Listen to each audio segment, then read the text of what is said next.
Hello, everyone. This is Cassandra Williamson with Transgender Diverse Veterans of America Action Group. How are you today? Well, welcome to the program. First thing I want you to know is that all the opinions expressed here are mine and strictly mine. They do not necessarily represent those of any particular organization, agency, department, government, group of people, person, 2 whales and 5 dogs, nothing. They're all my opinions, okay? And if you're under the age of 18, leave. This is not for you. All right, so we want to continue with our little program we started earlier today with our noontime program. And at noon today, we actually, well, let me just say, at noon today, we actually did the first part of this series. It was on the introduction to Project 2025, the Mandate for Leadership, that was published this year by the Heritage Foundation. And you can find it at project2025.org. Go there, check it out. Find out why there's such a big deal about this thing and why it's important for us to be concerned about it, okay? So here we go. Let me trade glasses so that I don't have those glasses with the high reflectivity on them. Okay, and I can't see without them, apparently. I'm getting older and older every day, it looks like. I feel like it sometimes. So anyway, let's go do that. Are you ready? Here we go. The first thing is, let me just pop this on top. That's what we're going to do. We're saying no to Project 2025 Mandate for Leadership, a conservative promise, forward by Dr. Kevin Roberts, PhD, who happens to be president of Heritage Foundation and is also, let me see, his PhD is in early American history, edited by Paul Dans and Stephen Groves. Okay, we got all the stuff out of the way. We've got the legal things out of the way. We've accomplished that goal. And here we go. So let me drop off this. And we'll go looking at some information. Here we go. Let me see if I can find it first, though. Got to check it out. Where is it? May not be there just yet. We'll go down here, pull this up, and then we'll jump over to here. Let me come back. Give me 1 minute. I've been working on some of our other programs like Go Transport Wet. And speaking of Go Transport program, we do have a program called Go Transport. It's over on our C3 side. Getting ready to roll this thing out. We've had some amazing people working with it to make it happen, and that would be our one of the board members on that side, Stacy Lunsford, and the chair of the board on the C3 side, Sarah Colasanto, as well as the other members of that board and the vice chairperson, Valeria Stanley. I think it would be Crystal Harris. Yeah, so you got some people over on that side who have been building this program out called Go Transport. And so if you know of anyone out there who would like to test this with us, I'll give you some information on how to do that. You can reach out to me and we'll make sure that you have it. But anyway, just let me know if you'd like to help us test that system. It's actually an Uber thing. We're using Uber Health. But anyway, it's a good program. We got it rolled out there. Big plug for that. All right. So, so now let's go share the page. Here we go again. Breaking. Special counsel asked Supreme Court to rule on pro. Okay. Well, I am going to just jump right in and put in project2025.org. Go to the top of that page. We'll find it. This is where we're starting from. So everybody knows they're building now for a conservative victory through policy, personnel, and training. And they are dead serious about that, folks. If you don't know that by now, you should. Project 2025 is a product of the Heritage Foundation plus 80 other organizations that have joined together to get this thing out. And what is it and what's the Heritage Foundation and why is this a concern? Heritage Foundation is this year, 2023, they're 50 years old, okay? Their 50th anniversary or celebration is this year. And so they started in 1973, obviously, if you can count backwards, you got that figured out, but you go back there to 1973, but in 1980, they had put together a mandate for leadership then and handed it off to President Reagan, and he was able to get, about 2/3 of their mandate accomplished.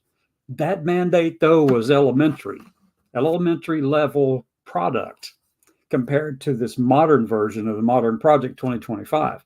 This thing has got all of this in it. It's got policy, personnel, and training.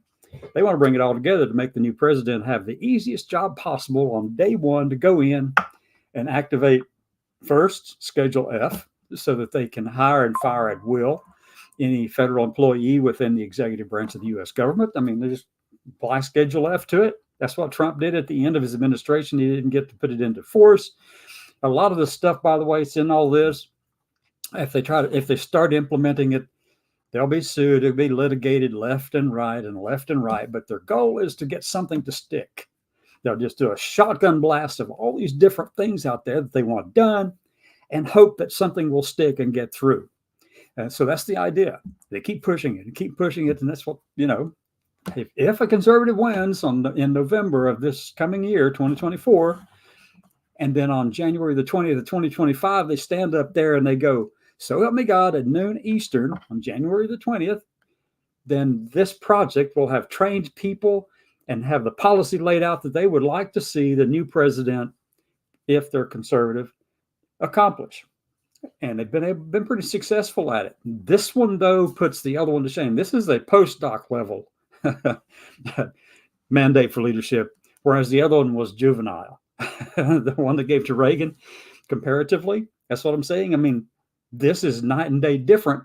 Same premise, but this time, though, it is so well organized and put together that they're able to bring in 80 plus other organizations to make it happen. So that's where we're at with this thing. And it's very dangerous for all Americans, not just for people in minority populations, but this is dangerous for the entire country. Because what they're looking to do, and you'll see this in a lot of the stuff that we've gone through in here, you'll see that this is an authoritarian kind of esque Christian nationalism. In other words, it's fascism. And it matches all the points that Lawrence Britt put together back in 2003 when he published a thing that had 14 points on there, where he had looked and analyzed all of these, about four or five fascist regimes around the world, historical, like Pinochet, Mussolini, Hitler, a couple others. They put them all in there, and he came out with 14 characteristics common to all of them. And this fits every single point. Strongly. Really strongly on some things and not so much on the others, but it's enough in there to qualify for 14 points, every one of them. And those qualifications, I mean, the Heritage Foundation has met all of them with this document, this thing here, Project 2025, a Mandate for Leadership. So earlier today, as I said before, we kind of tackled the introduction. We've got that out of the way now. We're going to jump right into the next chapter. And let's see what's in the next chapter. And we'll do it by a search, one chapter at a time. Go to the bottom of this page. You click on, we did the forward earlier. We're going to go down here to, well, we know in the White House Executive Office, Central Personnel Agencies, there's a few things in there. But I'm just going to take a look at them and we'll do a search. Okay. We're going to do a search inside this document. And you can use the little magnifying glass, the search icon on your computer. And it's easier to do on your computer than it is on your smartphone or your tablet or whatever. But I mean, it is for me anyway. So let's type in, this is in the first chapter. So let's type in the word gender. No references to gender. We did this once before, I think, sex. No, let's go with diversit. Diverse, nothing with diverse in it. Okay, so there's really very little in this first part of it that has to do with anything. We can put LGBT in there. No, we can put in church. No, okay. Religion, religious liberty. Okay, we got religion, R-E-L-I-G. Religion. Let's go type that in, and we're going to look at it again. Religious liberty. Okay, that's the first one. While this is talking about what it's going to cover, but one of the big things they're pushing for, while other chapters will cover specific policy goals for each department or agency, incoming policy councils will need to move rapidly to lead policy processes across cross-cutting agency topics, including countering China, enforcing immigration laws, reversing regulatory policies in order to promote energy production, combating the left's aggressive attacks on life and religious liberty, and confronting wokeism throughout the federal government. That is right there. What page is this on? 38, the first chapter, okay? Yeah, we didn't get very far into that one, before they jumped into it. And let me see. That's probably about it, though. Let's just type in the word woke just to see if it's in here anywhere else, because they use that a lot. It's only in here once. So we know that in the first chapter, which is the title, is The White House. It's written by Rick Dearborn. Okay, so let's go jump and look at the other one. Go over here. We'll go down to chapter 2. And let's do the same thing there. I'm going to increase the size so it's easier for everyone to see and read. So we'll go up here and we're going to type in woke. Okay, so that's woke's already there. It occurs 5 times in here. And this happens to be the Executive Office of President of the United States by Russ Vought. Okay. And first paragraph, the word woke is used. All right, let's check it out. Let's see what it says. The president must set and enforce a plan for the executive branch. Sadly, however, a president today assumes office to find a sprawling federal bureaucracy that all too often is carrying out its own policy plans and preferences, or worse yet, the policy plans and preferences are a radical, supposedly woke faction of the country. Nowhere in here do they define woke, but let's go down to the next one that has the word woke in it. Here we go. And this is Office of Management and Budget right here. This is the one they're talking about. This office plays a critical role in deleting all care. In the past, those government-wide contracting rules have played a key role in helping to implement the president's policy agenda. This office should be engaged early and often in OMB's efforts to drive policy, including by obtaining transparency about entities that are awarded federal contracts and grants, and by using government contracts to push against woke policies in corporate America. Yeah, they're going to push against all that DE&I stuff. They're going to do it even more than Stephen Miller is doing with America First Legal right now. But if you can get it done at the federal level where none of the contractors doing work for the federal government is required to have any of these things, then guess what? They go away because it's no longer beneficial for them to have it. All right, let's go down to the next one. Finally, the next administration will face a significant challenge in unwinding policies and procedures that are used to advance radical gender, racial, and equity initiatives under the banner of science. That's because they are under the banner of science.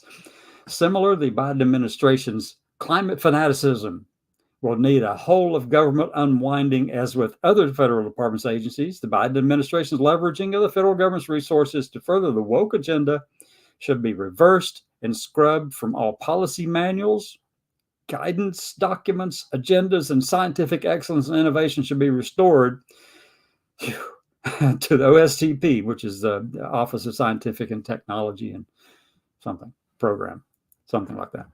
Top priority. But these things are based on scientific excellence and innovation. Come on, folks. That was there. Okay, so let's go take a look again. Let's find out what else we can find in here. Okay, these things are crazy, though. These things are crazy, and they keep pushing this stuff. And if they get in there, they're going to do it. They're going to dismantle everything that has to do with anything to do with gender, sexual orientation, diversity, or equity, inclusion, any of those things. The word intersectionality, by the way, is just so offensive to them that it just makes them faint or something. I don't know. They just feel so bad about that word. They just don't like it. They use everything but that in here, even though they talk about it a lot. But they want to reverse these things and scrub them from every policy manual out there, all the guidance documents, all agendas, and scientific excellence and innovation should be restored as if it's not already. It is. What you're going to do is scrub it all out so that there's no excellence left. And that's what they're trying to do. Okay. Hey, let's go down to number 4. Okay. And here we go. Talking about the National Drug Control Mandate for Leadership. Where are we? What's this section all about? Office of National Drug Control Policy. Okay. Let's go down here. Let's see what it's talking about. The National Drug Control Policy. National Drug Control Policy grant-making activities have been controversial over the years, particularly within conservative administrations concerned that the White House lacks the expertise to oversee such programs directly. Well, look, if you implement Schedule F, as Trump wants to do, and Heritage wants to do as well, if you go in and implement Schedule F so that you can, federal employees are at-will employees, if you go in and do that, and then you put in your Uncle Bob over there and put him in charge of the, drug control policy, the Office of National Drug Control Policy or CDC or NIH or anything like that, just because, he helped you get elected, and you're just going to pat him on the back and say, come on, Uncle Bob, let's go in. You can run NIH. How's that? Uncle Bob has a third grade education, but he's a big supporter of this conservative person. And now he's in charge of running the NIH. There we go, folks. There we go. Yep. The Office of National Drug Control Policy administers 2 grant programs, the Drug-Free Community Support Program and the High Intensity Drug Trafficking Areas Program. While it makes sense to transfer these programs eventually to the Department of Justice and Department of Health and Human Services, respectively, it is vital that ONDCP director ensure in the immediate term that these grant programs are funding the president's drug control policies and priorities and not woke nonprofits with leftist policy agendas. Good Lord, y'all. Oh, my God. But up here at this other part, I thought this was funny, too. Well, I've already talked about that. I'm talking about the level of expertise necessary to run these programs. You got Uncle Bob, who has his third grade education, running NIH or this office, or, if somebody gave you $100,000 and you wanted to reward them, that's what this thing is all about. That's what Schedule F will enable the president to do. And to go in there and put in all of those lackeys and sycophants, put them all in there just to go in and wreak havoc. That's the whole goal. Oh my gosh. Really? All right. Thus, the president must ensure that ONDCP is managed by political appointees who are committed to the administration's agenda and not acquiesce to management by political or career military personnel who oversaw the prior administration's Office of National Drug Control Policy. Yeah, there you go, folks. And now we're in the Gender Policy Council. Okay, so the president should immediately, here we go. The president should immediately revoke Executive Order 14020 and every policy, including sub-regulatory guidance documents produced on behalf of or related to the established promotion of the Gender Policy Council and its subsidiary issues. Ta-da-ta-da. Abolishing the Gender Policy Council would eliminate central promotion of abortion, health services, comprehensive sexuality education, and the new woke gender ideology, which has as a principal tenet gender-affirming care and sex change surgeries on minors. No, that is not a principal tenet. And I don't know where the hell they do that, but you know why they do it? Because, that just makes it look like that's all they're going after. They're trying to protect the kids. But in reality, they have the children are just a step to where they want to go, and they want to stop this kind of stuff across the whole of the country for every person in the country. Theocratic, authoritarian fascism, Christian nationalism. That's really all it is. In addition to eliminating the council, developing new structures. Well, let me just start right here if I can do that. Okay. New structures and positions will have the dual effects of demonstrating that promoting life and strengthening the family is priority, while also facilitating more seamless coordination and consistency across the U.S. government. Oh, my God.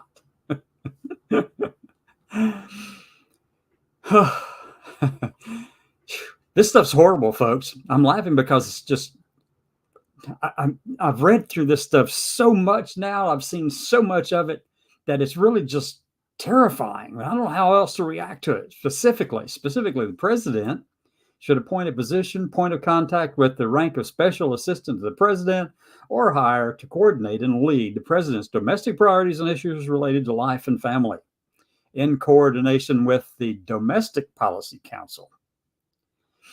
This position would be responsible for facilitating meetings, discussion agreements among personnel, coordinating administration policy, and ensuring agency support for implementing the policies related to promotion of life and family in the United States. Now, look, this is crucial. Their definitions of life and family are nowhere near what the rest of the country actually agrees with and believes in. All right? Their definition of family is Mr. Smith, Mrs. Smith, and Miss Smith. They don't include single parents, mom or dad. They don't include same-sex or same-gender couples or families. They don't include any other type of family arrangement, whether it's chosen family or biological family or however. They don't include anything that is not Mr. Smith, Mrs. Smith, and Miss Smith. That's right. It's on the website. You can go check it out. It's right back here. Let me just go show you where it is. All right. Oh, wait, it was right on that page I was on. Okay. This is on their website, Project 2025 website. Policy agenda, the very first thing, the very first sentence. This book is an invitation for you, the reader, Mr. Smith, Mrs. Smith, and Miss Smith, to come to Washington or support those who can. Our goal is to assemble an army of aligned, vetted, trained, and prepared conservatives to go to work on day one to deconstruct the administrative state. That's not their first priority. They put that on there for the people who read just the first page, read the highlights on the page. Their first priority is go after everything that has to do with minorities in the country. They eliminate every reference to them across the whole of the federal government. If you don't believe it, it's in the policy. They say it. Go check it out. All right. Office of the Vice President. Let me see. I've got number 5 to go yet. It's probably still where I just left off. Yeah, I did that right there. Okay. So now we hit woke. Let's type in gender. We already know we have a few of those in here. And there are, let's go up one. There are 7 references to gender. And this was also the same thing. We just read it a minute ago. The next administration will face a significant challenge in unwinding policies and procedures that are used to advance radical gender, racial, and equity initiatives under the banner of science. That's because they are under science. Don't tell them, though. They don't care. And really, and I want to say this right now, too. Really, they don't care about the science either. They have a pretense of liking the science, a pretense of looking at it because they think the science and the pseudo data that they gather over there to make their side true, they think that that's actually science, but in reality, no, it's not. But they don't even care about the science. They'll make it all look sciencey, if you want to use a term like that. They'll make it all look like that and feel like that, but their rationale is based on their religious views, not science. They don't care about the science. They only care about pushing their view of the non-separation between the church and the state, intermingling completely between the two. Yeah, it's not about science. It's about religion. Let's go on down. That was number 1 of 7. The next one we read already, too, with the Gender Policy Council. And where's the next one? Ta-da-ta-da! It's in the reference section. All right, so gender is not in there. Well, it's in there 7 times, but we'll look up sex, sexuality, sex change procedures. It's in there twice. That's where it's at right there. Let's go look again for LGBT. Is that in there? Nope, LGBT is not in there. Diversity.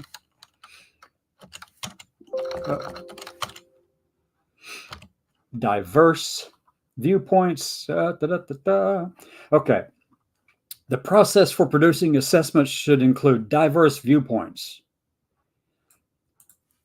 Well, that's you're getting rid of all the other people. You're eliminating all the names and all the ways of identifying other people so that you don't have to deal with diverse viewpoints. But yet you want to include those diverse viewpoints. There's a lot of logical disconnection in here. Okay. A lot. And that's the only place where that occurs. So let's go on down to the next one. What was that one? This was here. That would have been the Executive Office President. Now we're going down to the Central Personnel Agencies, and this is where we'll wrap it up for today, okay? Central personnel agencies. I'm going to go up here and go to the top of the page. And this one is by Donald Devine, Dennis Dean Kirk, and Paul Dans. Okay, let's go in and search, and let's see if there's anything about here diversity in this one. Central office, no. Nothing in there about that. Let's go with LGBT. Nope, nothing in LGBT. Let's go with, I don't know, woke. See how many times woke's in there. How about gender? Gender is in there. Cases involving. Okay, this is about the EEOC, which is the Equal Employment Opportunity Commission, and the different offices within that. Well, 3 different offices. Okay. Cases involving race, gender, religion, age, pregnancy, disability, or national origin can be appealed to the EEOC or the MSPB, and in some cases to both, and to the OSC. This gives employees multiple opportunities to prove their cases, and while the EEOC and all of those other groups of the alphabet there may all apply essentially the same burden of proof, the odds of success may be substantially different in each forum. In fact, forum shopping among them is a friendlier venue and a common practice. Is a common practice. Okay. All right, let's see if we can find it again. There's only one reference to gender. Let's go with sex. Okay. Okay. What are we looking for in here? We're looking for rating compatriots is even considered rude and unprofessional. Moreover, managers can be and often are accused of racial or sexual discrimination for a poor rating, and this discourages honesty. Okay, if you're racially discriminating against someone or sexually discriminating against someone, it doesn't matter how many times you lie. If you get caught, you're caught, and you shouldn't be doing it. Okay. There's only one reference to sex in here too. So let's go with, I don't know, gender. Did we ever look that up? Cases involving. Yes, we did look up gender. We looked up woke. Let's look up what? Church. Religion. Religion. We got that one. There's only one reference to religion. There's really not a whole heck of a lot in here, is there? We'll try woke again. We'll try equity.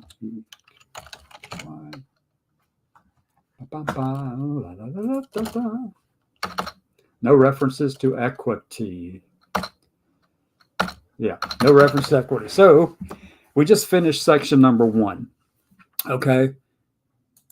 There we have section 1, taking the reins of government. We've covered the White House, we covered the Executive Office of the President of the United States, and we covered the central personnel agencies and managing the bureaucracy. Okay. So we've covered this section. Tomorrow at noon, we'll pick up on section 2 and talk about the common defense. Are you ready? Let me go back out and stop sharing this. Let's see if we have any kind of comments around anywhere before I jump in. Hold on a second. Accepted. Okay. Let's drop down from there. Stop sharing. And let's drop out. We'll go to section 2 tomorrow. Let's go back over here. No comments, anything like that. So with that, I want to thank everyone for watching. Wherever you are, if you remember, this is the Transgender and Diverse Veterans of America Action Group.